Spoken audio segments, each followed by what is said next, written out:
सब नजरें भारतीय वजीर आजम की तरफ लगी थी। अब तक चाय और कॉफी के मुतअद्दिद दौर चल चुके थे। सूरज निकल आया था और इसका एहसास उन्हें गहरे नीले रंग के पर्दों के बदलते हुए शेड से होने लगा, जो बड़ी बड़ी हवादार खिड़कियों के सामने टंगे हुए थे। भारतीय वजीर आजम मीटिंग से खिताब के लिए खड़ी हुई तो उनके चेहरे से कोई अंदाजा नहीं कर सकता था कि वो सारी रात की जागती रही हैं। उनकी आवाज की घन गरज कायम थी। ये बड़े मजबूत आसाब की औरत है। आर्मी चीफ ने अपने साथी के कान में सरगोशी की और चुकन्ना होकर बैठ रहा। मिस इंदिरा गांधी ने हस्बे मामूल अपनी गुफ्तगू का आगाज भारत की महानता से किया। भारत एक महान देश है। हमें सारी दुनिया पे ये बात साबित करनी है कि हमने पाकिस्तान से हमेशा कहा है कि वो भारत के दूसरे हमसायों नेपाल, भूटान और मालदीव की तरह अमन से रहे। लेकिन पाकिस्तान की मिलिट्री जनता हमारी बात मानने की बजाय हमारे देश के मामलात में मुदाखलत कर रहे हैं। अब पंजाब में सिखों को हमारे खिलाफ भड़काना शुरू कर दिया है। मैंने आपसे सन 71 में भी कहा था और आज भी कह रही हूँ कि पाकिस्तान को सबक सिखाना बहुत जरूरी है। शायद अपने देश के 2 टुकड़े करवाने के बाद भी इन लोगों का दिमाग दुरुस्त नहीं हुआ। अब वक्त आ गया है कि हम इनका दिमाग दुरुस्त करें। लेकिन आप लोग हमारे अजीम दोस्त रूस के एहसानात फरामोश बिल्कुल भी नहीं कर सकते। हमने पाकिस्तान के खिलाफ तमाम जंगें उसी की मदद से जीती हैं। आज हमारी दोस्ती का भी यही तकाजा है कि हम पाकिस्तान को सबक सिखाएं, जो अफगानिस्तान में उसके खिलाफ मसाइल पैदा कर रहा है। इस इलाके की सूरत हाल पर आपको 2 रोज पहले ब्रीफिंग मिल चुकी है। हमारे हमले से पाकिस्तानियों के दिमाग ठिकाने आ जाएंगे, इनकी तवज्जो बढ़ जाएगी और सबसे बढ़कर ये कि इसका जो भी रद्दअमल होगा वो हमारे लिए कुछ भी मसाइल पैदा नहीं कर सकता। मिस इंदिरा गांधी ने इसके बाद अपने अज़ाइम कांग्रेस की अजमत और इसकी पिताश्री की ख्वाहिशात का जिक्र करके किया।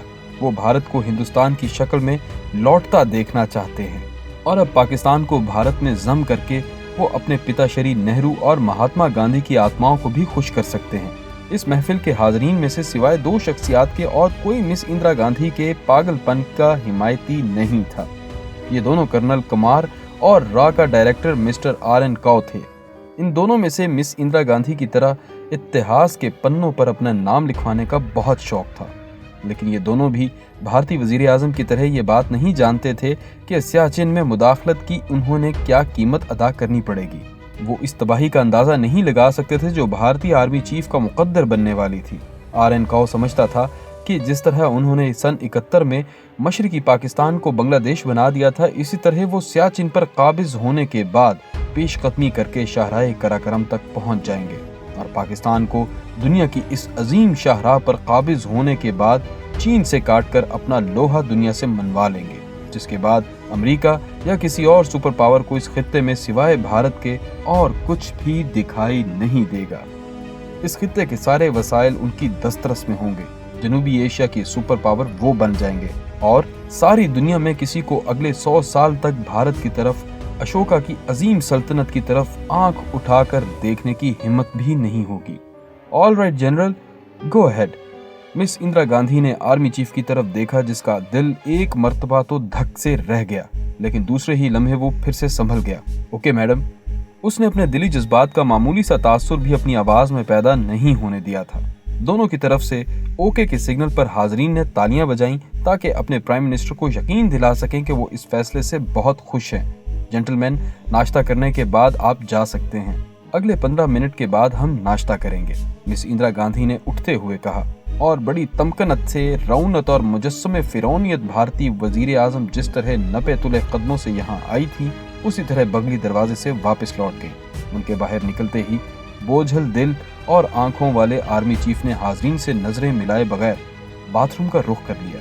यहाँ पर मौजूद तकरीबन सभी लोग इससे पहले भी बहुत बार इस हॉल में आ चुके थे। उन्हें इल्म था कि यहाँ मामलात क्या हैं।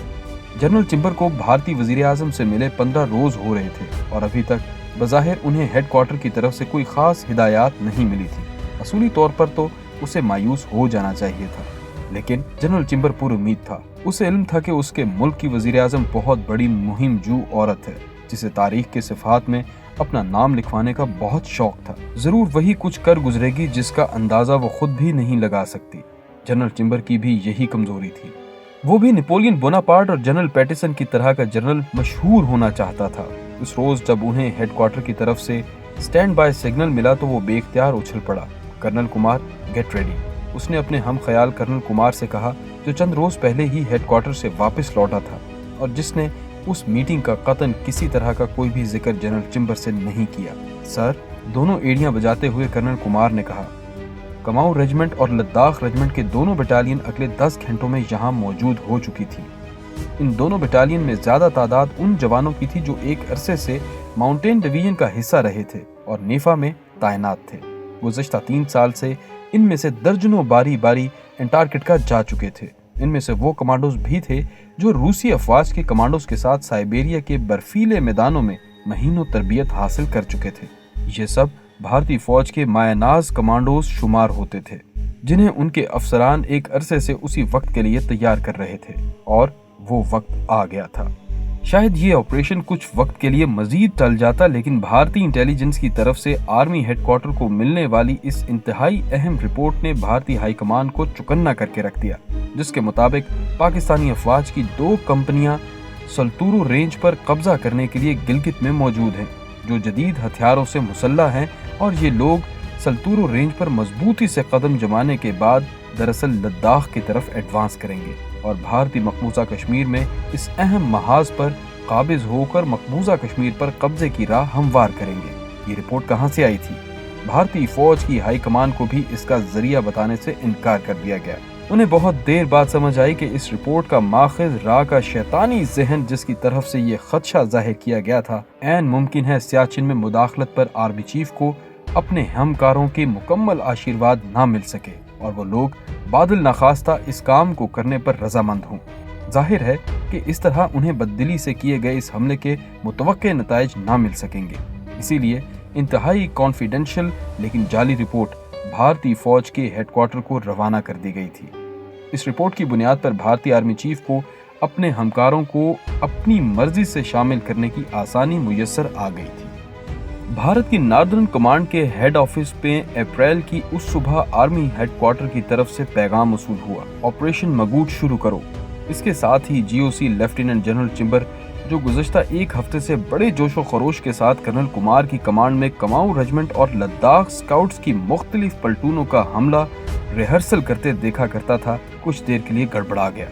उसके इम्तिहान का वक्त आ गया था। उसने अपने अफसरान के सामने बड़ी बड़ी हाँकी थी। उन्हें बताया था कि वो भारतीय फौज के माथे पर सन 1962 में चीन की लड़ाई में सियाचिन के मशरिक में वाक़े पहाड़ी सिलसिले अक्साई चिन को गंवाने का दाग धो डालेंगे। लेकिन अब वो अचानक सोच में पड़ गया था कि कहीं यहाँ भी अक्साई चिन की तारीख ना दोहराई जाए। अक्साई चिन वो 62 की जंग में चीन के हवाले कर चुके थे। अगले ही रोज सन 78 से अब तक सियाचिन में भारतीय फौजियों के मुख्तलिफ ग्रुपों को लेकर मुख्तलिफ औकात में रैकी करने वाले lieutenant colonel Narendra Bull Kumar ने इसे किसी बात पर कहा था, जनरल, अंटार्कटिका तो सियाचिन के मुकाबले में पिकनिक पॉइंट है। जनरल चिंबर को न जाने क्यों रह कर ख्याल आ रहा था कि उसने कहीं गुज़श्ता 3-4 साल से सियाचिन पर कब्जे का जो थीसिस बना रखा था, जिसको तहरीरी शक्ल में वो अपने हेडक्वार्टर भी भिजवा दिया गया है, उसकी सारी पेशा वराना जिंदगी का कबाड़ा ही ना करके रखते। एनीवे, उसने अपने कंधे उचकाते हुए खुद से कहा और अगले ही लम्हे वो कर्नल कुमार के साथ इंतजामात का जायजा ले रहा था। उन्हें आज शाम को ऑपरेशन मगूट का आगाज करना था। जीओसी का हुक्म मिलते ही भारतीय एविएशन हरकत में आ गई थी। सन 1962 में चीन के साथ लड़ाई के दौरान नेफा फ्रंट पर मार खाने से भारतीयों ने बड़ा सबक सीखा था। उन्होंने बर्फानी इलाकों और ऊंचे बर्फीले पहाड़ों पर भी फौज को लड़ाई की खुसूसी तरबियत देना शुरू कर दी थी। भारतीय जानते थे कि पाकिस्तानियों को इस नौयत की जंग लड़ने की तरबियत या तजुर्बा हासिल नहीं है, इसलिए वो मैदान जरूर मार लेंगे। नकलो हमल के लिए भारतीयों के पास दुनिया के बेहतरीन हेलीकॉप्टर्स, फ्रांस के लामा हेलीकॉप्टर्स, जिन्हें भारत चीता हेलीकॉप्टर के नाम से भी अपने मुल्क में बना रहा है, मौजूद हैं। भारी सामाने हरबो ज़रब और ज्यादा तादाद में फौजियों को महाज़े जंग तक पहुंचाने के लिए भारतीय फौज के पास रूस के Mi-17 और Mi-26 बहुत बड़ी तादाद में मौजूद थे। Mi-26 हेलीकॉप्टर बैक वक्त सामाने हरबो ज़रब से लैस 85 जवानों के साथ 15,000 फुट की बुलंदी पर आसानी से प्रवास कर सकता है। इसके ऑपरेशन के लिए चीता Mi-17 और Mi-26 हेलीकॉप्टर्स को बहुत बड़ी तादाद में अगले ही रोज नॉर्दर्न कमांड के हेडक्वार्टर में पहुंचा दिया गया था, जहां से अब कर्नल कुमार की कमांड में कमाऊ रेजिमेंट की एक बेहतरीन तरबियत याफ्ता बटालियन और लद्दाख स्काउट की एक बेहतरीन बटालियन नॉर्दर्न बाईपास सियाचिन पर उतार दी गई, जबकि एक एक पलटन को अलग से बिलाफाउंडुल्ला और स्याला में उतार दिया गया।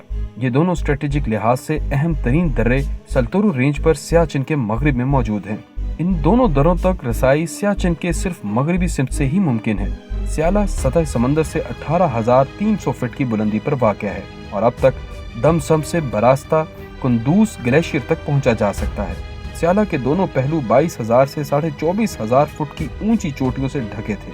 इस तरह भारतीयों ने अपनी दानिश में यहाँ नाकाबिले तस्खीर पोस्ट कायम कर ली थी। सियाचिन ग्लेशियर की तरफ से लोफोन ग्लेशियर और मगरबी जानिब से बिलाफुन ग्लेशियर दर्रा सल्तूरो आपस में मिलते हैं। इस दर्रे के दोनों जानिब कोहे सल्तूरो शुमालन जुनूबन फैलता चला जाता है, जिसकी ऊंचाई 18,200 फीट है।